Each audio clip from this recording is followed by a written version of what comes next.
അസ്സലാമുഅലൈക്കും. ബഹുമാനപ്പെട്ട ഉസ്താദുമാരെ, എന്റെ പ്രിയപ്പെട്ട കൂട്ടുകാരെ, നിങ്ങൾക്ക് കഥകൾ കേൾക്കാൻ ഇഷ്ടമാണോ? എന്നാൽ ഞാനൊരു കൊച്ചു കഥ പറയാം. മനുഷ്യനുള്ള കാലത്തോളം കഥകളുമുണ്ട്. കുഞ്ഞുങ്ങളായിരിക്കുമ്പോൾ തന്നെ ഉമ്മമാരിൽ നിന്ന് കഥകൾ കേട്ട് ഉണ്ടും ഉറങ്ങിയും വളരുന്ന ബാല്യം, അതാണ് നമ്മെ ഓർമ്മപ്പെടുത്തുന്നത്. എല്ലാ കഥകളിലും ഒരു ഗുണപാഠമുണ്ട്. അത് ഇതിഹാസങ്ങളുടെ രണഭൂമി. ആയുധങ്ങളുടെ ശബ്ദം മുഴങ്ങിക്കൊണ്ടിരുന്നു. ഇരുസൈന്യം തയ്യാറായിക്കൊണ്ടിരുന്നു.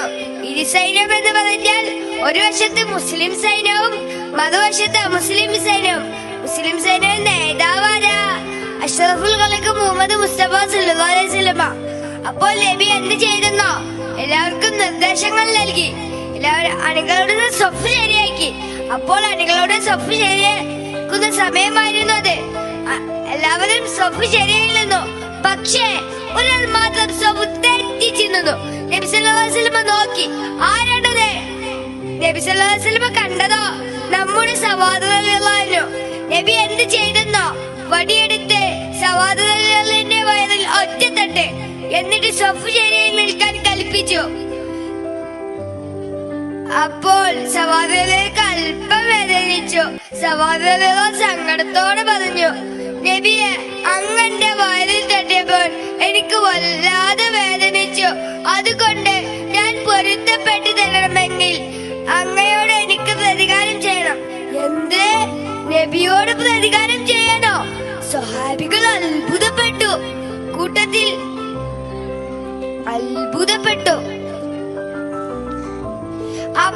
സവാദുകൾ അപ്പോഴും പരാതി തന്നെ പരാതി. അങ്ങനെ വയറിൽ തട്ടിയപ്പോൾ എന്റെ വയറിൽ വസ്ത്രമില്ലായിരുന്നു. അതുകൊണ്ട് ഞാൻ പൊരുത്തപ്പെട്ടു തരണമെങ്കിൽ അങ്ങയുടെ വയറിൽ നിന്ന് വസ്ത്രം മാറ്റണം. എന്ത്? നബിയുടെ വയറിൽ നിന്ന് വസ്ത്രം മാറ്റണോ? സ്വഹാബികളെ മുഖം ചുവന്നു തുടർത്തു.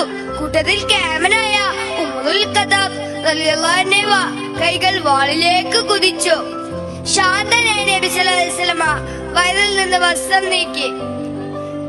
ഇത് കണ്ട് സവാദുകൾ പറഞ്ഞു, നാദാ, ഞാൻ എന്തൊരു ഭാവിയാണ് നബിയുടെ പ്രതികാരം ചെയ്യാൻ എനിക്ക് തോന്നിയല്ലോ എന്നും പറഞ്ഞ് നബിയെ കെട്ടിപ്പിടിച്ച് ചുംബനത്തോട് ചുംബനം. ഇത് കണ്ട് നബി സല്ലല്ലാഹു അലൈഹി വസല്ലം സവാദുകളോട് ചോദിച്ചു, സവാദ്, നീ എന്താ കാണിക്കുന്നത്? നീ എന്താ ചെയ്യുന്നത്? സവാദുകൾ പറഞ്ഞു, അങ്ങേ ചുംബിക്കാനോ മറ്റെന്തെങ്കിലും ചെയ്യാനോ എനിക്ക് അവസരം കിട്ടാറില്ല.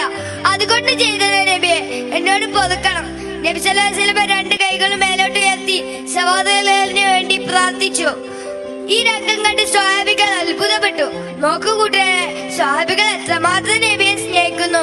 അതുപോലെ നമുക്കും നമ്മുടെ മുത്തുനബി സല്ലല്ലാഹു അലൈഹി വസല്ലമയെ സ്നേഹിക്കും എന്ന് പറയുന്ന എന്റെ കൊച്ചു കഥ ഞാൻ അവസാനിക്കുന്നു. അസ്സലാമു അലൈക്കും വറഹ്മത്തുള്ളാഹി വബറകാതുഹു.